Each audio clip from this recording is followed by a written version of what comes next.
Her cowgirl hat. This is actually an authentic Calgary hat from, I have the paper here somewhere, um, from a authentic Calgary, here we go, Calgary store. Smith Built hats, From the straight from Calgary. They make the official, that white Calgary Stampede hat. They're I've the got a whole ones that make collection of them that. in the So closet back there. Yeah. Well, yeah. So anyway, yes, I'm sporting my new Calgary cowgirl hat, well, fresh howdy, back from partner. It's good the to have you energy on. capital of Canada. There you go. There you go. It's good to have you on the Energy Week podcast. It kind of looks like the Texas Oil and Gas podcast, but it's not. We are a few minutes behind technical difficulties, so apologize for that. We do have a guest coming on, so we'll have I guess a shorter, usually about 30 and 30, but we'll do 15 this year before our guest comes on. Okay. Yeah. So first, let's thank Joe Biden and China on behalf of the world, America, the universe, the Romulans, the Klingons, and everything, the Borg. They have lowered oil prices somehow. I guess they drilled. I guess they teamed up to drill wells. Is that what's happened? Apparently, we are supposed to be, according to CNN, we should all be thanking China and Joe Biden because on Friday the price of oil dropped back below. Uh, Someone would like to comment on my cowgirl hat. I need something. I need a better crease in the front. Yeah, I know. We need a closer crease in the front. Yeah, I'm debating how to get it. It's in You know, progress. It's in progress. yeah. This is a brand new hat. So yeah, and I do really love the show Yellowstone, and I will admit to all of our listeners that I did actually wear my cowgirl hat while watching Yellowstone last night. There you go. There you go. So I watched Secession last night, but I don't know. Is oh, Yellowstone? I do love that show, but I'm waiting till I don't currently have that channel, so I'm waiting to watch Um, season 3 until I get I got like a free. Yeah, I got it through AT&T when I renewed my plan or whatever. That's the reason I have it. So Yeah, HBO Max. But that's anyways, such a good show. yeah, yeah. Okay, Sorry. Okay. Anyway, back back to to regular oil. stuff. Yes, oil prices.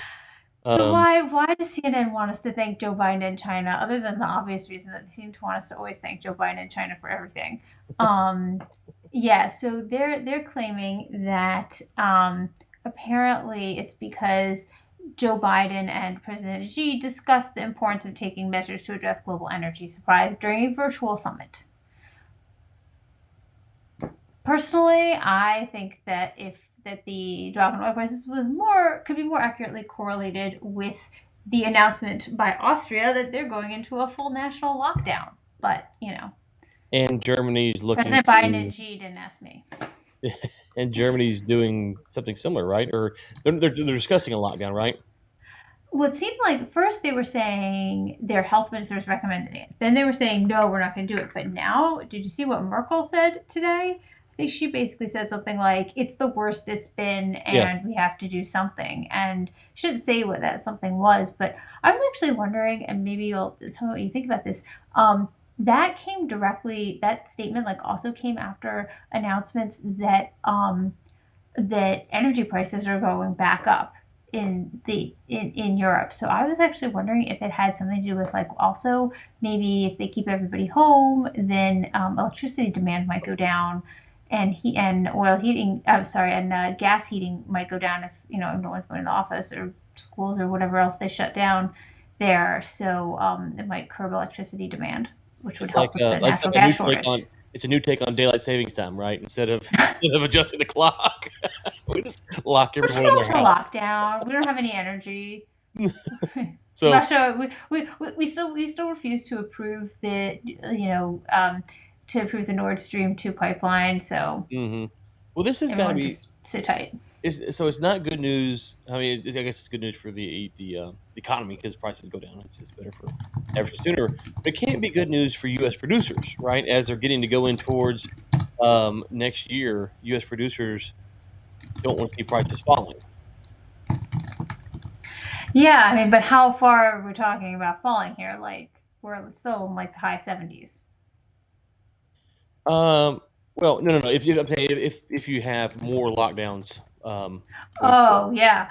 Well, it's interesting because, no one was saying this would be the case because everyone thought, like these vaccines were going to be the, be all and end all and save us and everything would go back to normal ish.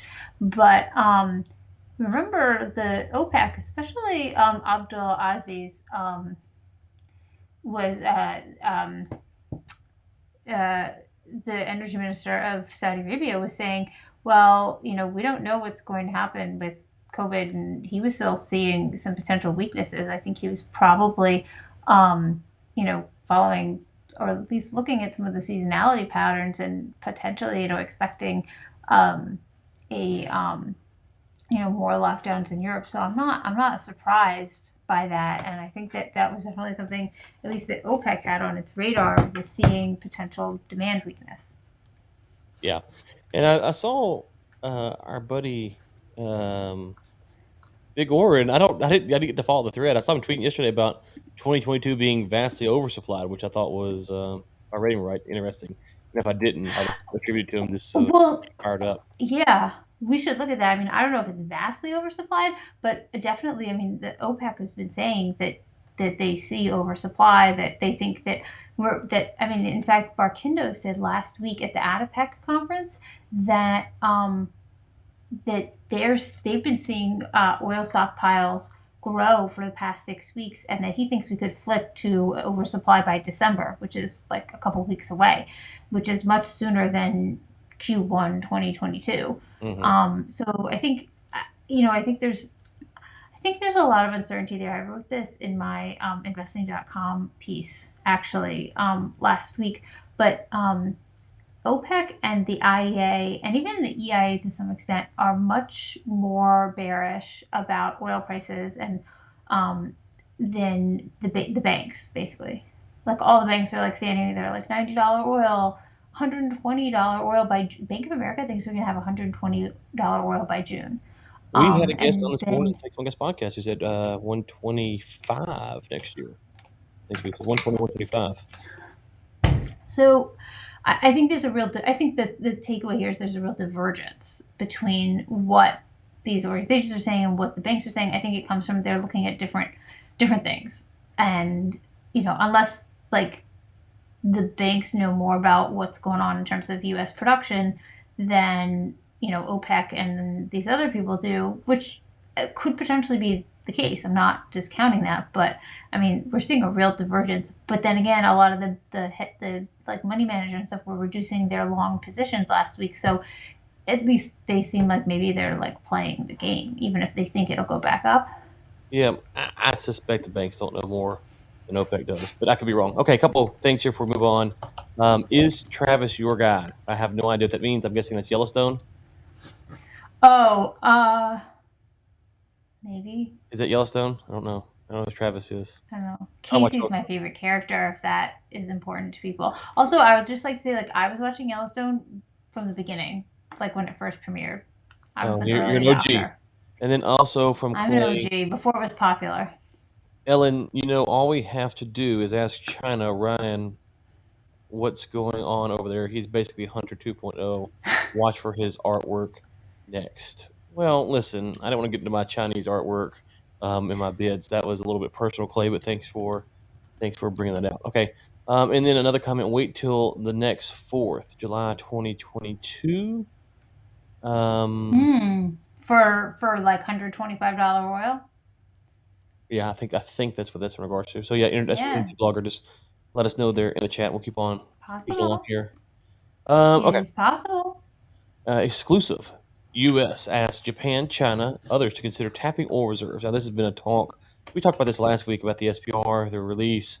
What really can it do? And I'm just not thinking it's going to do a whole lot. Oh, the other point I want to make real quick was, and I'm going to keep beating this drum till I prove wrong. I still think the monthly OPEC meetings, I've been saying this for a year now, was a genius idea, and I think it's proven to be a genius idea. And I don't know why they'll ever change. Like, why would they ever go back to doing anything different? Like, they've played this year perfect. Like, after Yeah. what happened with the Russia Saudi deal in 2020, like this year they played it pretty much perfect, right? Yeah, they definitely did, and I think it. I mean, they had that like weird little tiff in like the summer where they couldn't reach an Sure. agreement, but then they managed to. But I do think that the monthly OPEC meetings have definitely made U.S. producers more nervous that OPEC will just suddenly decide to flood the market, and that has helped in some respects. But I would love to ask that question of our upcoming Oh guest yeah, yeah, yeah. because he's really he has a very interesting take on OPEC, and I'd be interested to see what he thinks about the shift to the monthly meetings. So Okay, let's well, ask him. we'll save that for him. Okay, one more story I think we have time for is from the Wall Street Journal. Climate funds. Who's driving the increased demand? And it's funny, I had a conversation with a buddy of mine across the pond this morning, and he was talking about Bitcoin versus Ripple. And he's like, Bitcoin's not clean enough because of this, that, and the other. And Elon Musk is off of it. And I was like, whoa, whoa, whoa, hold on. Elon Musk, are we talking about the guy who like strip mines the world to build EV batteries? Mm-hmm. And it was just funny because this guy is not in energy or what's going on, but this it was funny to just kind of hear that narrative, and I was like, well, I don't really think that's you should probably do a little more research. What I encourage him as far as what's actually going on. But that being said, it's it's who is driving the demand narrative. So So it's really interesting. I actually did a little bit of research into this for a course that I actually was. That's what I was in Canada recording a course about ESG and energy, and so the people who are interested in like climate funds and the E part of ESG tend to be millennials, high net worth investors, and women. we said last week I can't comment on women's appearance. Can I comment on women being in the ESG funds, or is that against the rules? Yes, I don't. Okay. I mean that's what the research found was that those types of people are most and the reason has to do a lot with the fact that they want to invest in the stock market, but they want to feel like their money is either doing something good or it's not doing something bad, or that they're making a difference, and that's what these climate funds sell them on. That you can give your money to us to manage, and we will make a difference in the world. Are they making a difference though, Ellen? Are they? No, apparently so. Okay, this kind of investing does result in more money going into sustainable development, but it's unclear whether sustainable development funds actually create sustainable development. So we know that more money gets put into sustainable development resources, but we don't know if that actually results in more sustainable development. So we don't know. And I mean, it's interesting because they talk about BlackRock in this piece, which I like using the example of BlackRock. First of all, it's the like biggest money management fund in the world, but it's also a matter of a lot of these funds define climate funds or like ESG in very specific ways, and they use very specific language that enables them to basically do whatever they want while claiming that they're all ESG. So BlackRock says by this day, all of our funds are going to be ESG compliant. Well, it turns out that all that means is that they require the fund managers of active funds to just like file a report saying like, here's how we are like conscious of ESG risks. It doesn't mean like they're actually like reducing their carbon footprint or divesting from coal companies or anything like that. It's just saying like, here's what we're doing or here's what we've done. So that way BlackRock can claim, oh, all of our funds are climate compliant, when in fact it doesn't necessarily mean that they're doing anything to help the climate. Okay. Well, here we go. I think our guest is in the green room, so we'll bring him on Exciting. with this chat. Okay, Jeff, can you hear us? Uh-oh, I don't think he. I can. Yeah. There we sorry. go. There we go. It's good to. How are you doing Terrific. today, sir? Yeah. Thanks for having me on. Okay, well, why don't you give yourself? I've got like 47 tabs open. Unfortunately, I don't have your bio in front of me. I'm trying to get it. Why don't you give a 30-second intro because you can probably do it better than me. Oh, sure. I'm Jeff Colgan. I'm a professor at Brown University and the director of its Climate Solutions Lab. Right, and you also have a new book out, which is what we're going to talk about today. And so let's start with the book and kind of the thesis Yeah. what made you want to write the book and your interest in the subject, and go from there. Terrific. Yeah, so the new book is Partial Hegemony, Oil Politics and International Order. I've been working on oil politics for over a decade now, doing research on the effect that oil has on international relations, from everything from war to the economy to the environment. Oil makes the world go round, right? That's what I thought. It sure does. And that's how I got to meet your co-host, Ellen.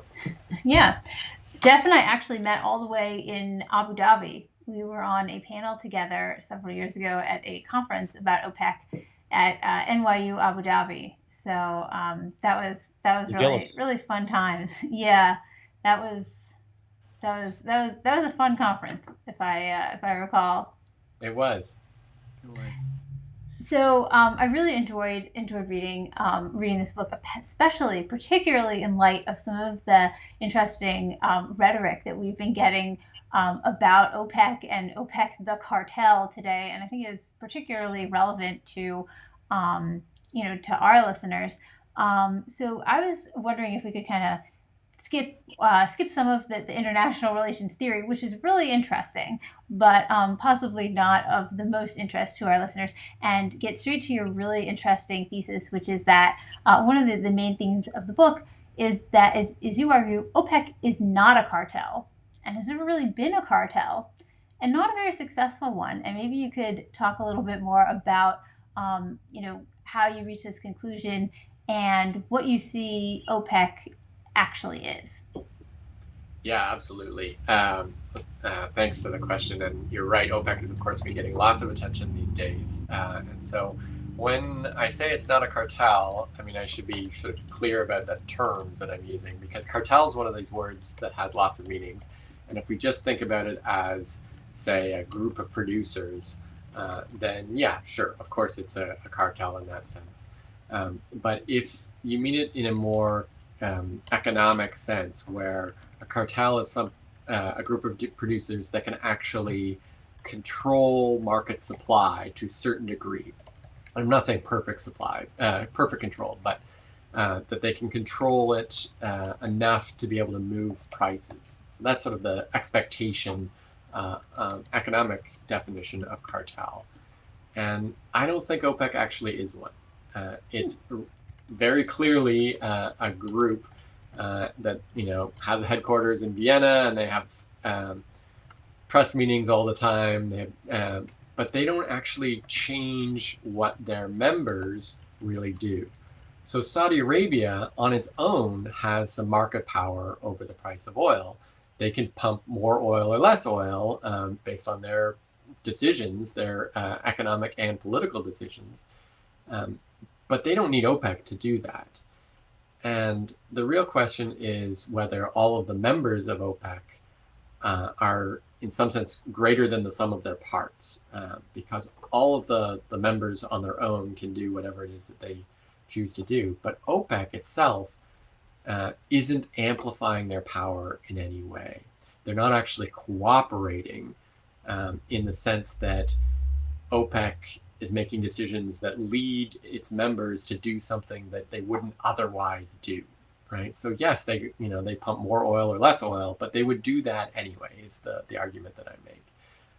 And one way to see that, which is part of the evidence that I walk through in the book, is to say, well, how do we know that OPEC is changing their behavior? Well, we don't, and the reason is because, for one thing, OPEC members cheat on their quotas all the time, 96% of the time, on a month-by-month basis, right? So OPEC doesn't always, but very often, since 1982, has assigned quotas, meaning production limits of how much oil they can produce.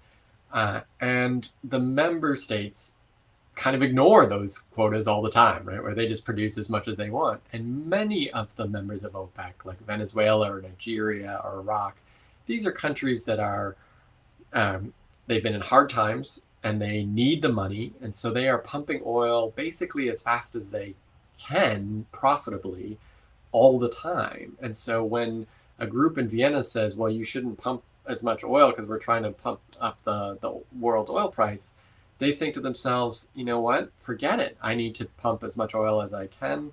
And the marginal difference that they can make to the world price is so small that it's not worth it to them to hold back their production. Only if you're a really big fish like Saudi Arabia can that kind of decision make sense for you. So that's part of why I don't think it really matters. Can I just follow up a little bit on that? Because now that like Russia has kind of joined the fold, and they're basically the second biggest, biggest producer, or basically, in similar scale to Saudi Arabia. Do you think that that's changed at all with OPEC Plus? So the relationship between the Saudis and Russia is, of course, really important, and we saw that in February and March of 2020 when they had a disagreement, and they came out of a meeting where they disagreed, and Saudi Arabia said, we're going to pump a ton of oil, and the price fell through the floor. So yes, that's really important. But again, that's kind of like a producer to producer relationship where you've got essentially three really big producers in the world: Saudi Arabia, Russia, and of course the United States is the other one. And when those two, Russia and Saudi Arabia, get into a catfight, then yeah, that matters at all. But that would happen whether OPEC Plus existed or not on some level. And so the way I think about OPEC is it's a lot like the White House press secretary, right? That the press secretary makes announcements, but they don't have any power of their own. They're only important because of who they represent. And so the press secretary represents the president of the United States. He matters, right? Whereas, and OPEC represents Saudi Arabia, so Saudi Arabia matters, but the OPEC itself, the institution, is not so important. Can I also ask, so one of the things that you argue is that really OPEC is more of a collective bargaining club. You don't use the word union, which I thought was interesting, but I'm kind of curious if you could explain how you see OPEC's power as a collective bargaining club.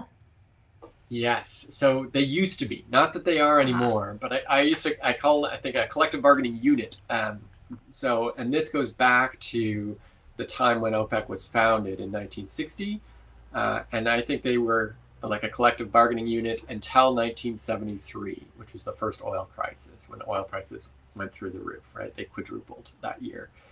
And I say that because, as you know, Ellen, back before the 1973 oil crisis, it used to be that there were 7 oil companies in the world known as the Seven Sisters that include the companies we now call ExxonMobil and Shell and Chevron. Those companies basically controlled the whole world's oil market. They controlled the vast majority of the world's oil reserves. And so the members of OPEC at that time were, the analogy to employees is not quite right, but they were sort of bargaining with the Seven Sister companies. They were negotiating sort of how much oil would get produced in their own country and at what price it would get sold. And so they started to cooperate with each other in the 1960s and early 70s, and they were actually really effective at that. And so that's why I call them sort of collective bargaining units. But in a way, ironically, they were so good at it that they essentially won that game where they blew up the Seven Sisters cartel, which actually was a cartel, right? Those oil companies did work together and they controlled the price of oil and had a kind of effectiveness that OPEC today could only dream of being able to control the price of oil the way the Seven Sisters used to. But OPEC helped blow that system up. And then they had the job of trying to control the price of oil, which they've been much less effective at, since then. Sorry, Ryan. Yeah. So under kind of this premise of the press secretary analogy you made there. So okay, let's just working from that. Let's say that that's true, but that reality might not be understood by a lot of people. So how does that impact one of the things we talk about this podcast we're just about is the monthly meetings, how that's impact U.S. producers. So even if this thesis of yours is correct, isn't there some implications that people might be responding to it as if it is a cartel because they believe it? So how do you separate that, the belief versus the reality, if you will? Yeah, no, you're onto a really good point, Ryan, that their announcements that OPEC make at these, now monthly meetings, they do matter, at least in the short term, because they can shape people's perceptions. And oil prices, as we know, are not just about the sort of underlying fundamentals, they're also about perceptions. So I don't want to say that they have no consequence whatsoever. What I would say is that they don't affect the fundamentals that affect the price of oil over a period of 3 to 6 months. Things tend to affect the fundamentals of supply and demand. But on a day-to-day basis, absolutely, OPEC could say, we think there's not nearly enough oil in the market, and that might cause markets to shift.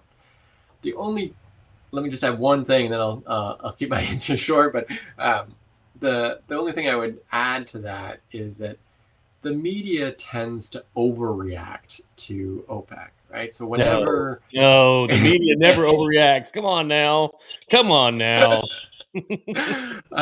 Whenever the price goes up, they say, "Oh, it's because OPEC did this," right? But if the next day, the price goes down, they say, "Oh, it's because OPEC did that," right? And they're almost always thinking it's like OPEC is this nice character for a story, a narrative that any journalist can write. The price went up because OPEC did this or that, or OPEC might have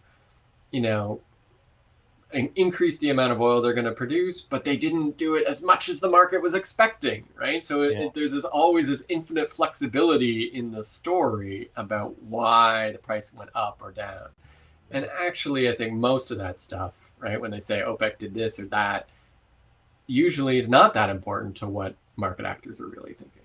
My favorite oil price moving story was back when Trump, this was early when he was trying to meet with North Korea, and there was an announcement that they were going to meet maybe this before they announced it and canceled, if you remember all that history. So it's like really early on, and it's like oil markets, I can't remember, went up or down based upon the meeting with Trump, and it's like, okay, yeah, we are literally looking just to write a story here. So I think you're onto something there. Yeah. Yeah, agreed. Yeah, you talk about in the book some of the benefits that accrue to OPEC members by continuing to push or play the narrative that they are a cartel, even if it isn't one, except that they constantly dislike when other people call them a cartel. In fact, at their last meeting, they tried to argue that OPEC is really an oil market manager. And they said if they stopped functioning as this oil market manager, then the oil market would look like the natural gas market does today. But you say in your book that actually if OPEC ceased to function, not all that much would change. So, tell us. What do you think? Agreed.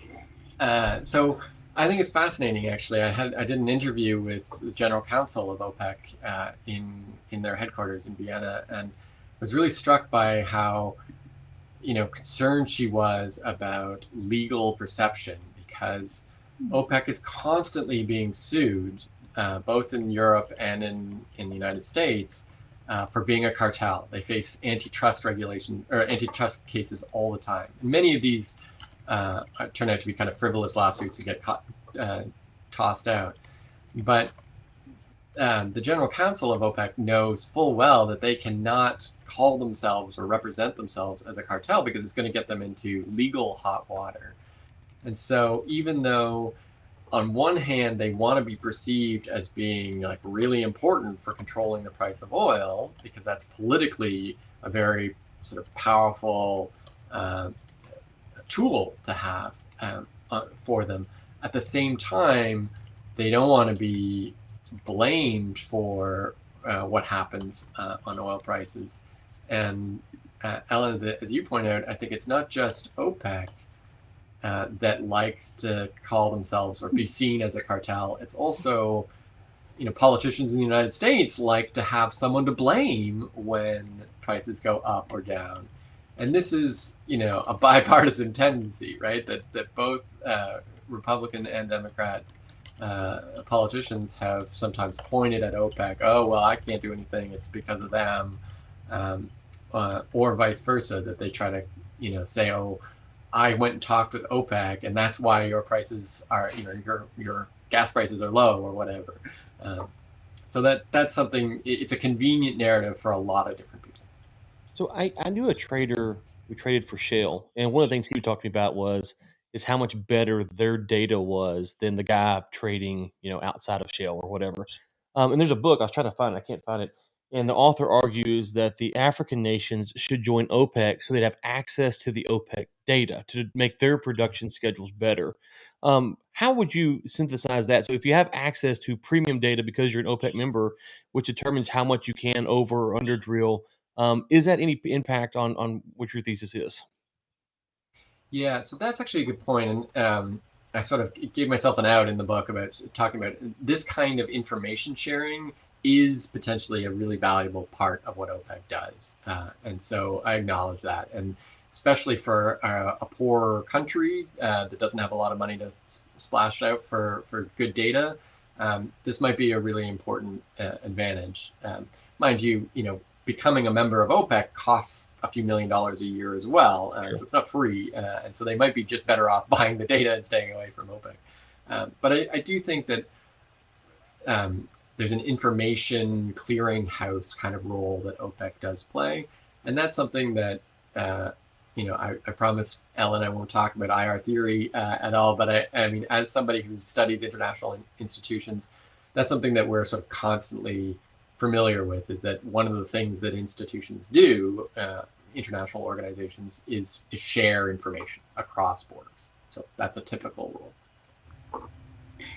Do you think that the Biden administration is doing itself a disservice by continuing to play into this narrative that OPEC is a cartel? I know OPEC is everyone's favorite villain, and if Biden wasn't blaming the OPEC cartel, the Republicans would be blaming the OPEC cartel. But do you think that playing into this narrative, do you think it does them a disservice in general? That maybe it's time to just dispense with the whole thing. Yeah, I mean, Biden is trying to walk a very difficult line, I think, as you well know, probably. On the one hand, wants to be seen as a green president and focused on climate change. On the other hand, asking OPEC to pump more oil so that oil prices don't go up so high. And that's a difficult line to walk. More recently, I think Biden has, spoken to the FTC or written to the FCC and said, look, we need to be concerned about what American oil companies are doing too.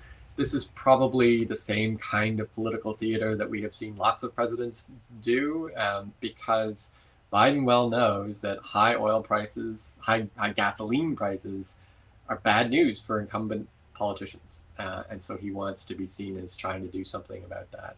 And I think that's what it comes down to, is just political theater. So, is it something that he should do or not do? Well, I don't know, but I understand politically why he's doing it, right? That that he has to be seen as trying to fight for American consumers.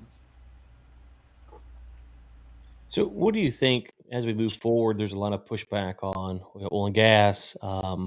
Obviously, it's an interesting angle from the U.S. perspective. If you look at kind of how oil and gas is viewed in the U.S., and then Trump or Biden both will turn towards OPEC for help. And so we talk about the ESG movement. There's a lot of things that kind of working against oil and gas, but somehow, while OPEC is everyone's favorite villain, it's also everyone's kind of favorite out. Right? People turn to them when they need whatever they need, or beat up on them. Is that something that will be sustainable, or do you think that the narrative will eventually shift against OPEC like it does against U.S. producers here? Yeah, I mean, I think that's OPEC is going to continue to be, you know, given blame or credit for a lot of things. That's right. Um, I, I mean, there's an investment question here that's really sort of underpinning this. Of like, as oil prices have come up over the last 12 months, we've seen more than 12 months now. Prices come up a lot. There's a question here about, are we going to continue to see that trend? Because obviously that does have real consequences. It creates hardships on folks who have to fill their tank. And are we investing enough in the short term to supply the demand that not only Americans but the whole world has for gasoline. Even if we should, and I realize people's opinions on climate change differ, but on my view, we should be trying to get off of fossil fuels over the longer term to protect our environment. And my concern is that in the short term, if we try to go too fast on getting rid of oil or restraining oil companies from doing what they're doing, then we create economic hardship, and we also create a political backlash against kind of doing the sensible thing over the longer run. Ellen, One of the interesting. Sorry. Oh, sorry. One of the things that we were talking about today in the news a lot today is this discussion of a coordinated release from consuming countries of from strategic petroleum reserves, possibly the U.S., maybe Japan or India, possibly China. There, not a whole lot of clarity there, but this is kind of it's interesting because SPRs were designed to alleviate against an oil shortage. We're not exactly experiencing an oil shortage. So, is this kind of like the anti-OPEC cartel, or how do you see this kind of kickback from countries with strategic petroleum reserves? Yeah. So first, I can't resist a little bit of history on this, right? That the whole reason that the strategic petroleum reserve exists is kind of goes back to that 1973 oil crisis and Henry Kissinger, who was Secretary of State, working to create what's now known as the International Energy Agency, and those coordinated releases that you talked about, Ellen, of different countries releasing supplies from their strategic petroleum reserves all at the same moment to try to change market fundamentals, but also perceptions. That's been what the IEA does, right? That's their bread and butter, is coordinating those releases. And so it wouldn't be possible, really, or it wouldn't be as easy without the IEA. Of course, the world's gotten more complicated. So now countries like India and China, which are not members of the IEA, they're so important globally that we try to coordinate with them as well. And okay, so now I've given my history lesson and I've forgotten the original question, so forgive me, Ellen. I was just wondering how you kind of see that. Is that kind of like a pushback? I mean, if OPEC's not a very successful cartel, how successful can a coordinated SPR release possibly be? Yeah. About that? Yeah, no, I think, right, so this is something that runs against the original purpose of the Petroleum Reserve, which was to really deal with an emergency situation. And so I kind of took that tenor from your question that I agree that I don't love to see the SPR releases happen just because gasoline's a little more expensive than we would like it to be. Unfortunately, Biden, again, is not alone in doing this. This is a thing that both Republican and Democratic presidents have done. And it's a bad habit. And usually, as you point out, it's not, in some circumstances it matters, but most of the time those kinds of releases don't move prices very much at all. It can matter when there's been a natural disaster, like after Hurricane Katrina or something like that. Those kinds of releases can be effective and keep prices from spiking unreasonably. But in a situation like today, where we don't have a particular state of emergency, then it's much less likely to matter. Okay. All right. Thank you, Jeff, for the time today. We'll link to the book in the show notes, which just came out on September 14th. So it's been out, I guess, make another plug. 2.5 months. Available in paperback. There you go. Awesome. So, Thanks, Ryan. Thanks, Ellen. What is the next book project? Because that's the one thing I've learned from authors is they when they're writing, they're like, oh, I'll never write another book. I'm not gonna do this again. And as soon as they're through, they're like, okay, write another book. So I'm sure you have something in the works. Can you tell us about it, or is it classified still? it's really true. On the one hand, this project was so painful. It took me a long time to write, so I did have those moments of like, I will never write again. But I imagine that if I wrote another book, it will be unlike this one, which is a really scholarly book designed for students and scholars. My next book, I think, would be for mass market, general audience. Try to follow in the footsteps of Alan Wald, and it would likely be kind of a playbook for the global energy transition, a clean energy transition. So that's what I'm thinking about. But Very stay cool. tuned. We'll see how it plays. Yeah. All right. Well, look, I'll get that done by Q1, Q2 of 2022, and so that's a short. That's right. That's how it's easy to write those books. Just Okay. Yeah. So. Yeah. Of course. Okay. Where do you want to send people to find you? Obviously, we'll link to the book. Anywhere else you want to push them to? Yeah, I'm on Twitter at Jeff D. Colgan. Easiest place to find me. Okay. All right, we'll link to that there. Thank you so much for your time today, and best of luck. And look forward to getting you on when the new book comes out. Terrific. Thanks, Ryan. Thanks, Ellen. Thank you. Great to see you. All right, Dr. Wald. What else we have? Anything? We just had a question come in. Sorry, he's already gone. Oh, this came in. Does your guest agree with the path walked on this oil crisis? Yeah. If you follow Ellen or I, his handle's there, so feel free to tag him in that. But literally, he left when I saw this, so apologies there. Based upon what we said, I think from what I understood from his comments, he wasn't necessarily agreeing or disagreeing. He's just more pointing out that it's a consistent theme, Republican or Democrat, that they use the SPR and OPEC to their political advantage whenever they are. Now, he did mention that he didn't think that the SPR was for this, and I think he said that it wasn't really his preferred method, if I understood correctly. Yeah, that is what he said. Yeah, but I think he's right. It's typical and definitely expected.